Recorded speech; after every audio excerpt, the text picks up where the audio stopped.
Corruption. बताइए, ये 4 लोग क्यों गए थे बैडमिंटन खेलने के लिए? मैं 3 लोग नहीं, 75 लोग नहीं थे, 3 लोग क्यों गए थे बैडमिंटन खेलने के लिए?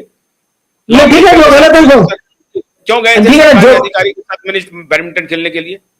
नहीं बराबर, जो गलत है सो गलत है। मैं आगे का आपको, चाहे एक आदमी जाए चाहे 2 आदमी जाए, क्यों गए थे बैडमिंटन खेलने के लिए? नहीं गलत है, जो गलत है तो गलत है। अच्छा, मैं फिर दूसरा एग्जांपल दे रहा हूं नीलेश जी, ये बताइए आपका केस है, आप जानते हैं सारे केस को, आप एक लर्नेड वकील हैं, आपका ही केस है ना। एसआईटी किसने गठित किया था मुंबई में? आपने किया था या सरकार ने किया था? सरकार ने किया था। सरकार ने किया था। एसआईटी गठित करने के बाद 15-12 महीने तक एसआईटी का ऑफिसर का गठन नहीं हुआ। फिर एसआईटी का गठन हो गया, वो एसआईटी की कहीं रिपोर्ट नहीं आई। आपने फाइल किया पीआईएल पर कोई सुनवाई नहीं हुई। फिर सतीश आलियान का पिटीशन गया, लॉ के अधीन पिटीशन है, 1.5 साल से सुन रहे हैं, 15 जज बदल गए, 15 जज सुनते रह गए, कुछ नहीं 10, 15, 5, 10 हो गया। अरे 15 मिनट का केस को लटका रहे हो। अब अगर कोई मान लीजिए खुराफाती कोई अदालत में जाकर के गाली गलौज कर देता है तो कौन होगा रिस्पॉन्सिबल? सुनिए नहीं, लेकिन ये रास्ता नहीं हो सकता है। मैं बता रहा हूं आपको, बेटर ऑप्शन बता रहा हूं। हो सकता है, फिर वही बात करें, रास्ता नहीं हो सकता। आप रास्ता देने रहे हैं जी, रास्ता दे रहा हूं ना, रास्ता दे, मैं बता रहा हूं ना, रास्ता दे रहा हूं। सुनिए, पहली चीज, अभी ये एक बात तो आप इसको अप्रिशिएट करोगे कि पिछले 15 महीने से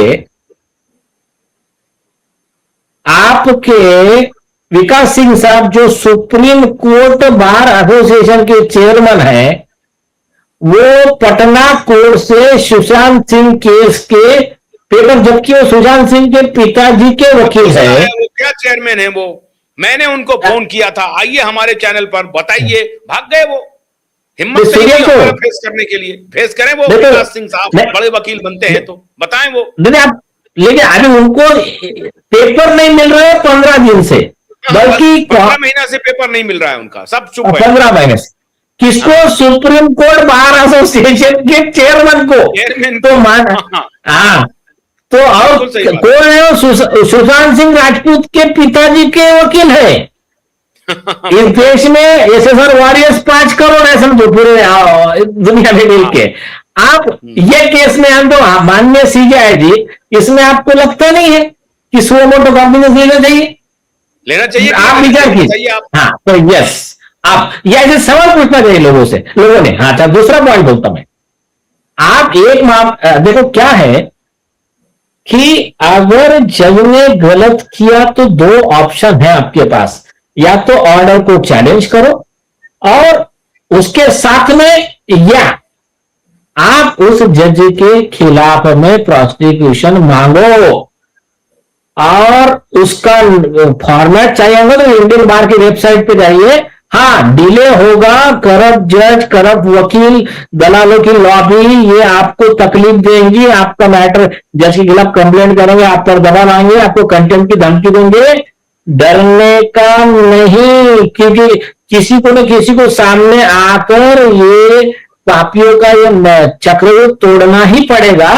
तो तब धीरे धीरे जाकर ये इसमें ये आएगा, उसका बदलाव आएगा, नई क्रांति आएगी। मैं ये कह रहा हूं कि ये जो कह रहे हैं कि मानसिक रूप से विक्षिप्त है, मैं जरा इस पर आता हूं। कहे का मानसिक रूप से विक्षिप्त? हाँ, उसने गाली दिया है, ये बात ठीक बात है।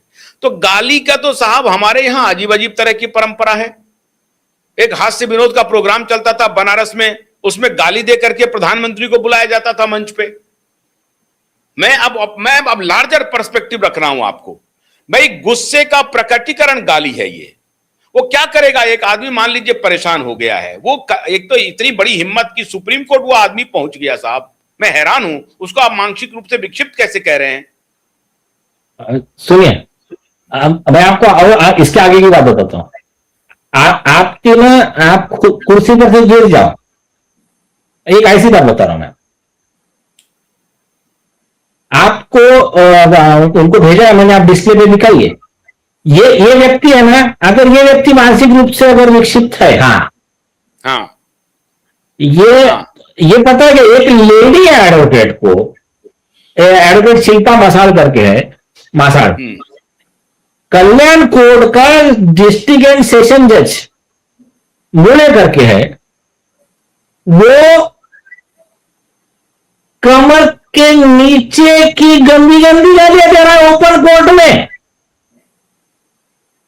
अच्छा। और हाँ, ये इसने जो गाली दिया इसमें कुछ भी नहीं दिया वो आदमी ने कोर्ट में, बट ये तुम्हारा डिस्ट्रिक्ट एंड सेशन जज एक लेडी एडवोकेट को ओपन कोर्ट में एकदम, मतलब मैं यहाँ रिपीट नहीं कर सकता, उसमें लिखी हुई गालियां वो कंप्लेंट में।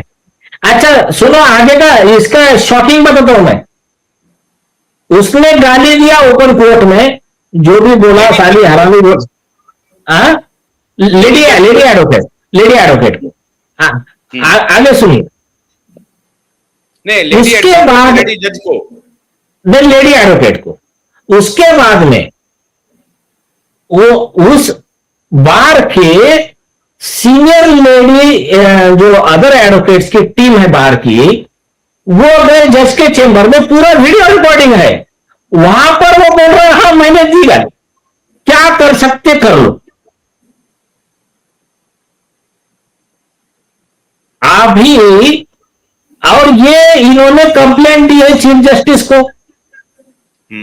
तो अब ये advocate is officer of the court, वो कोर्ट के जज की पर्सनल प्रॉपर्टी नहीं है ना, वो तो पब्लिक ऑफिस है, न्याय मंदिर है, जनता का न्याय मंदिर है। तो उस न्याय मंदिर का अपमान किया इस व्यक्ति ने, इस जज ने। तो जिम्मेदारी किसकी है? जिम्मेदारी रजिस्ट्रार की है, प्रिंसिपल डिस्ट्रिक्ट जज की है। एक मिनट, जज ने गाली दिया वकील को या वकील ने गाली दिया जज को? अरे जज ने गाली दिया वकील को, और बहुत एकदम नीचे नीचे के दर्जे की गाली दिया। अरे बाप रे। और वो लेडी एडवोकेट ने कंप्लेंट किया, आज तक एक्शन नहीं हुई, क्यों डिले हो रही है एक्शन उस पर? तो अगर ऐसे काम करोगे तो एक्ट ऑफ ओमिशन में, उसमें आईपीसी 107 में क्या बढ़ावा दे रहे हो उनकी गलतियों को। तो अगर वो जज वीडियो पे कह रहा है कि हाँ मैं गाली दूंगा, जो करना है करो, हाँ सारी विटनेस है सब लेडी एडवोकेट। फिर तो ठीक है, फिर तो जस्टिस ने गाली सुन लिया, बहुत बढ़िया। आपको सबको तारीफ करना चाहिए, सबको अब वो कहना चाहिए बहुत अच्छा काम किया। उसको मेंटली चैलेंज क्यों है वो लड़का? बहुत अच्छा काम किया। नहीं मैं उल्टा कह रहा हूं। आपने बनाया हुआ है, जब ये प्रेसिडेंट आपने बनने दिया, उस जज के खिलाफ कोई एक्शन नहीं हुआ अभी तक। नहीं मैं अलग एंगल से बताना चाह रहा हूं कि अगर सुप्रीम कोर्ट के जस्टिस विश्वनाथन साहब का और आलोक आराधे साहब का कहना है कि वो आदमी मेंटली डिस्टर्ब है, मैं भी मानता हूं, तो अगर वो मेंटली डिस्टर्ब अगर समझ 5 ग्रेड का है, तो जो जज है जो लेडी एडवोकेट को इससे भी गंदी गंदी गालियां दे रहा है, वो तो 500 ग्रेड का हो गया फिर मेंटली डिस्टर्ब। तो वो जुडिशरी में क्या कर रहा है काफी। और देखिए सुप्रीम कोर्ट ने आरके गर्ग के केस में बहुत क्लियर किया है कि डिसकर्टियस जज is untuned instrument fitted in the court hall. अगर डिसकर्टियस जज है तो वो कोर्ट हॉल में एक गलत इंस्ट्रूमेंट है, कोर्ट हॉल में बैठने के लायक नहीं है, उसको वहां से बर्खास्त करना चाहिए। श्रीरंग भगवाने का जजमेंट है कि आपका स्टैंडर्ड है कॉमन मैन से सबसे आपका हाई रहना चाहिए, on the bench end of the bench. अब ऐसा आदमी वहां टैक्स पेयर के मनी से वहां सैलरी ले रहा है, तो ऐसे कंडीशन में हमारे एक एडवोकेट आशीष सिंघले जी है वहां पर, तो वो उनके साथ में भी बदतमीजी हुई।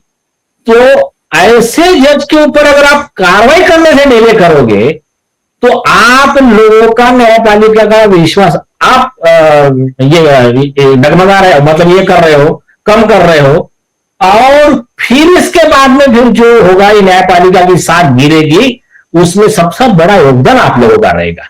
तो भाई पहले तुरंत कार्रवाई होना चाहिए, आदमी देखकर चेहरा देखकर न्याय नहीं होना चाहिए। उस पर सुप्रीम कोर्ट ने कहा कि आप बोलते ना कानून अंधा है, पट्टी बंदी है। अरे पट्टी बंदी किसके लिए रहनी चाहिए? आइडेंटिटी ऑफ द पार्टी, अमीर है गरीब है, उधर सामने इधर अंबानी है या अडानी है या इधर कॉमन सादा मैन है, कुछ फर्क नहीं पड़ता। आपको क्या देखना है? Don't see who is right, see what is right. कौन सही है ये देखना ही नहीं है। नाम के लिए आंखों को पट्टी बांध दो, लेकिन कानून के लिए आंखें खोल लो, आप एविडेंस के लिए आंखें खोल लो। यहां हो रहा है उल्टा। तो इसको रोकने के लिए जितने इनको ना मैं बताता हूं, जजेस के ऊपर कार्रवाई का प्रावधान है, सुप्रीम कोर्ट ने संध्या चौधरी ने क्लियर किया, अगर ज्यादा एडजॉर्नमेंट दे रहे हैं या तो मतलब जैसे सलमान खान का केस है, आउट ऑफ टर्न ले लिया और दूसरे मैटर में ज्यादा डिले कर दिया, दिशा भाजन के मैटर में, तो जो जज जानबूझ के डिले करेगा वो जज, या फिर जो जज किसी को फेवर करने के लिए आउट ऑफ टर्न हियरिंग लेगा, वो जज अनबिकमिंग ऑफ जज है, उसको जुडिशरी से निकाल देना चाहिए। ये खुद सूर्यकांत साहब का जजमेंट है फुल बेंच का। तो इसको इंप्लीमेंट कीजिए ना आप। ये क्या कर प्रॉब्लम बताता मैं, यह होता क्या है कि जहां पब्लिक परसेप्शन आ गया, पब्लिक चिल्लाई, सोशल मीडिया पे माहौल होगा, उस मैटर में ज्यादा एक्शन होती है। बाकी नॉर्मल में एक दूसरे को बचाने का काम चलता है, ऐसा कॉमन मैन का परसेप्शन बढ़ता जा रहा है। और क्या होता है मालूम है क्या, अगर कोई आवाज उठाना चाहे, आप कॉमन मैन का बेचारे का प्रॉब्लम बताता हूं, उसको लॉ के ज्यादा टेक्निक मालूम है नहीं, क्या लॉ के प्रोविजन ज्यादा नहीं मालूम है। आप कई वकील है, वो सोचते हुए हमारा रोज काम पड़ता है, हमारा बिजनेस है, हमको पैसा कमाना है, घर चलाना है, कुछ लालची है, कुछ लोगों को आदत पड़ गई है, कुछ लोग उसके दलाल मेंटालिटी के, तो ये लोग क्या करते हैं, जजेस के खिलाफ बोलते नहीं है। तो अब कॉमन मैन क्या हो जाता है, फ्रस्ट्रेट हो जाता है, उसके आंखों के सामने उसको दिख रहा है अन्याय हो रहा है, लेकिन ना कोई बोलने वाला तैयार, ना सुनने वाला है, तो उसको ये प्रोविजन नहीं मालूम है कि जज की कंप्लेंट भी हो सकती है, जज भी जेल में जा सकता है। और ये क्या करते हैं, ये एग्जाम्पल भी सेट नहीं करते ना, तो उससे क्या होता है, फिर कॉमन मैन फिर फ्रस्ट्रेशन में ऐसे कुछ काम करता है। लेकिन एक पॉजिटिव बात बताता हूं मैं आपको, इसी जस्टिस विश्वनाथन साहब ने एक बहुत सुंदर जजमेंट दिया है निर्भय सिंह सूर्या कामडी 2026 में। उन्होंने देश के सारे कोर्ट हाईकोर्ट्स को ऑर्डर दिया, अगर जज के खिलाफ की कंप्लेंट सही पाई जाती है, आप उसको बर्खास्त करो, सस्पेंड करो, डिपार्टमेंट एक्शन लो, साथ में उसके ऊपर में क्रिमिनल प्रोसिक्यूशन फाइल करो। ये डायरेक्शन विश्वनाथन साहब ने दिया है। तो ऐसे अच्छे जजेस भी है। और क्या है, मैं आपको एक वीडियो दिखाऊंगा कि जस्टिस यशवंत वर्मा, जस्टिस का क्या बोलना, करप्ट चोर, तो वो जो माननीय करप्ट जस्टिस यशवंत वर्मा जो है, तो उनके ऊपर प्रोसिक्यूशन के लिए एक पिटीशन लगाया एक एडवोकेट मैथ्यू नजरदारा ने। तो पहले तो भूषण गौरी साहब ने ऑब्जेक्शन दे दिया, तो यशवंत वर्मा क्या बोल रहे जरा, वो अभी भी जज है, तो उसको रिस्पेक्ट से बात करो, तो डायरेक्ट जांच शुरू होना चाहिए। नहीं, इन्होंने क्या बोला कि मैं मुझे नहीं लगता कि वो आदमी रिस्पेक्ट के लायक है, ओपन कोर्ट में बोला।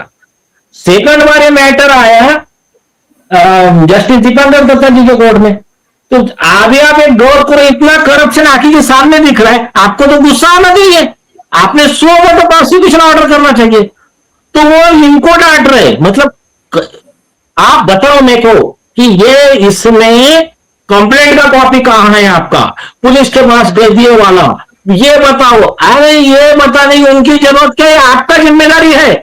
आप डिस्करेज कर रहे हो इस देश के जागरूक नागरिकों को, एक्टिविस्ट वकीलों को, कि वो जुडिशरी का करप्शन बाहर लाए। तो फिर जुडिशरी का करप्शन बढ़ाने में evil tolerated is evil propagated. अगर एक्ट ऑफ कमीशन है, that is also amount to abetment. तो आप पैसा बढ़ावा दे रहे हो। तो इस ऐसे मामले में देश की जनता को ज्यादा जागरूक होने की आवश्यकता है। और जो अच्छे जजेस है, उन्होंने जस्टिस विश्वनाथन साहब जैसे, उन्होंने भी ज्यादा स्ट्रिक्टली और काम करने की आवश्यकता है। तो है मेरे हिसाब से अभी अवेयरनेस बढ़ते जा रहा है। सोशल मीडिया बहुत बड़ा ब्लेसिंग है और न्यू जनरेशन अभी कर रही है। मतलब आपने गौर किया होगा कि जब सुप्रीम कोर्ट ने कहा कि वो एनसीईआरटी के बुक में आपने करप्शन का ये डाला तो कंटेंट है, ऐसा है वैसा है, उसके ऊपर हाँ, तो कोई बोल नहीं रहा था। एक यंग जूनियर लड़का स्टूडेंट लौटा खड़ा हो गया एनएलयू का, वहां से मद्रास से, उन्होंने चेन्नई से उन्होंने उठा के आर्टिकल पब्लिश किया, supreme court has no spine. उनके कॉलेज वाले आ गए और बोले आप ये हटाओ ना, बोले नहीं हटाता। फिर बाद में उसके सपोर्ट में देश खड़ा हो गया पूरा। तो ये जो है ना, तो है अभी फ्यूचर ब्राइट है।